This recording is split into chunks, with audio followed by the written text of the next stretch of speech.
Welcome to the CHDS Master's Thesis Series. With me today is Scott Fenton, captain with the Monterey County Regional Fire District. Welcome, Scott. Thank you. Great to be here. We took a real novel approach to your thesis research on misinformation and disinformation. And before we get to those definitions, you actually put it in the vernacular and language as a metaphor for epidemiology and disease. So what is the difference between misinformation and disinformation? Primarily, the difference between disinformation and misinformation is in the source. Disinformation is kind of intentionally designed to mislead or distribute false information for bad purposes. And when people receive that and then pass it along, that's more in the misinformation realm, where they're taking that narrative and spreading it further into the world. Yeah, and so that's the contagion. Yep. Yeah. So explain that, and what is the cycle of misinformation and disinformation? A good example that I talk about in the thesis is the 2016 election, and there was a lot of, as intelligence sources later revealed, a lot of meddling in that process and targeting of audiences that maybe are susceptible to that, to a particular message because of the issues that are of concern to them. So gets into sort of cognitive bias and confirmation bias and how we tend to grab onto things that support our own narrative and then pass them along. So then it becomes that misinformation and gets passed downstream, oftentimes within further groups of people that are susceptible to that message. And if it's the closer it is to something that actually sounds like it could be possible, then in a way, the more contagious and dangerous it can be. And so when you're talking about confirmation bias, is there an example that surprised you of how that was used on Facebook or Twitter or social media? From the layperson's perspective, it's important to talk about what confirmation bias is all about.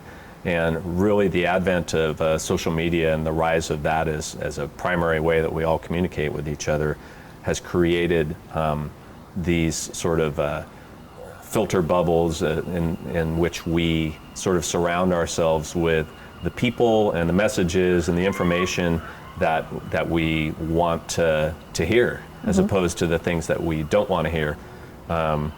And talk also about just the idea of cognitive dissonance, where your brain seeks the ability to be comfortable in things that are incongruent with your worldview, create this dissonance, and you tend to perhaps subconsciously, lean back towards what you're comfortable with, and so it just becomes sort of this vicious cycle.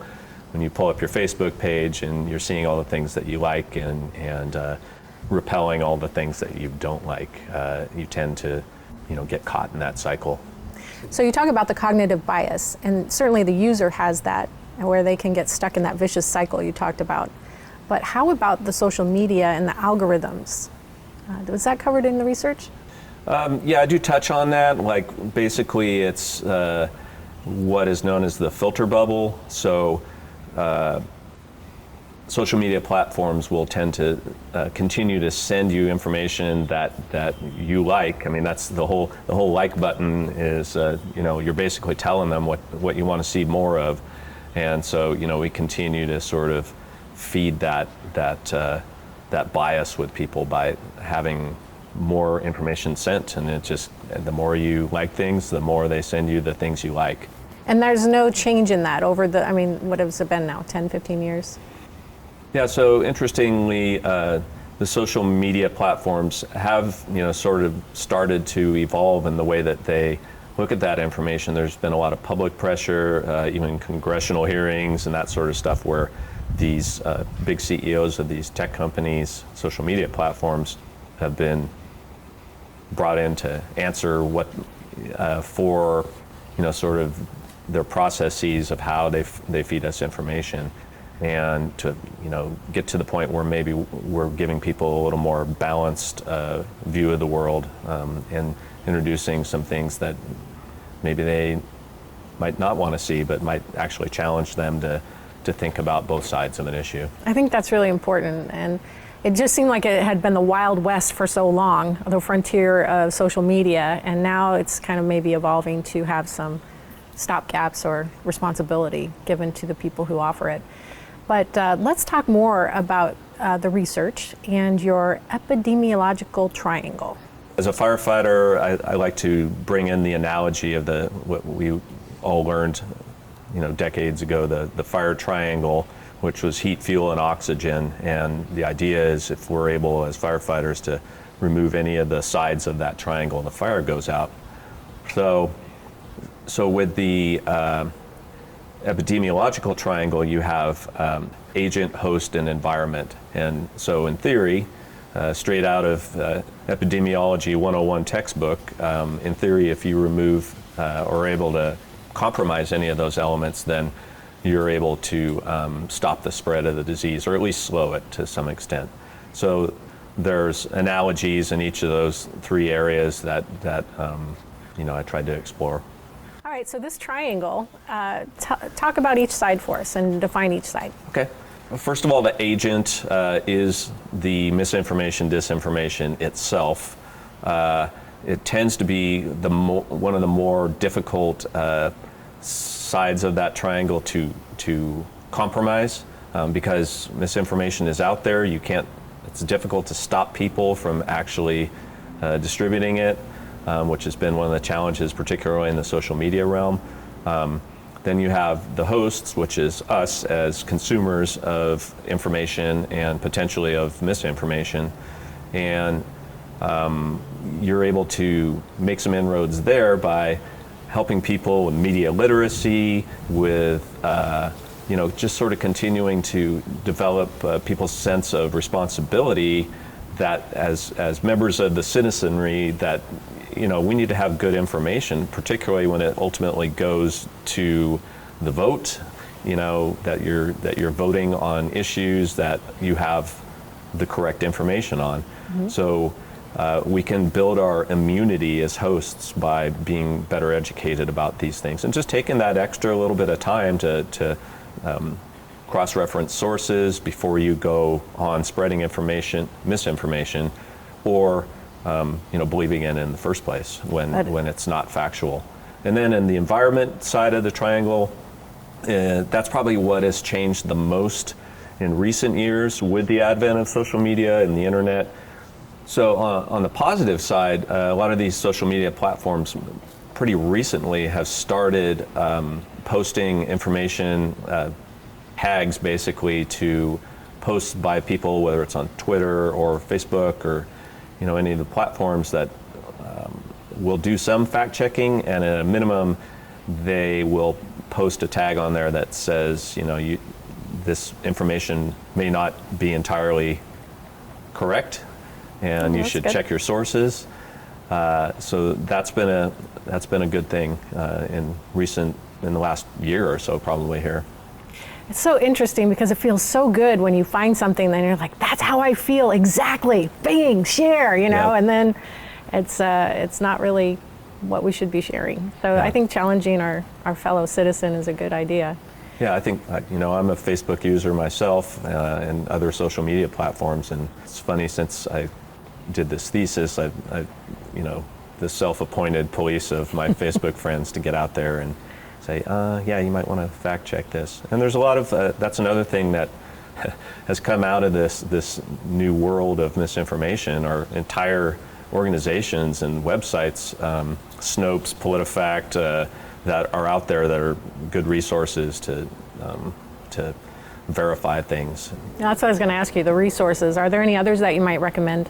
I think also understanding, if you're able to be objective and understand the political lean of various media sources, if you're hard left or hard right, you're probably not going to be able to entirely trust that information. And I remember when we first started this program, someone presented a media bias map, I think, that showed you like kind of all the major news organizations and where they lie on that spectrum. And so, The idea is to try to stay towards the center where people aren't politically motivated to report news or information in a particular way. So with all the talk of, the new buzz term of fake news, you tend to get more of that on the edges of that spectrum.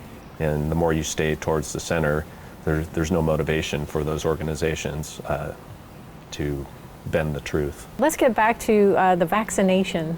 We talked about that, I guess, a little bit in what you just recommended, but is there any other recommendation in terms of vaccinating us against this disease of misinformation and disinformation?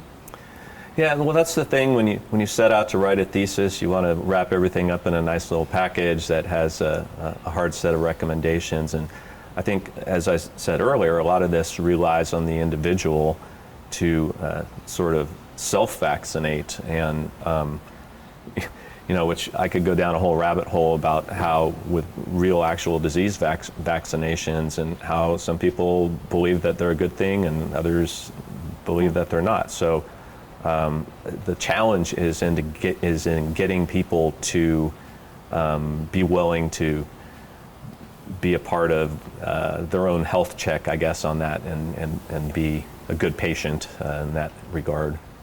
And since you wrote the thesis in 2019, there have been some positive examples. Can you share a couple of those of how information can be a positive thing when it spreads?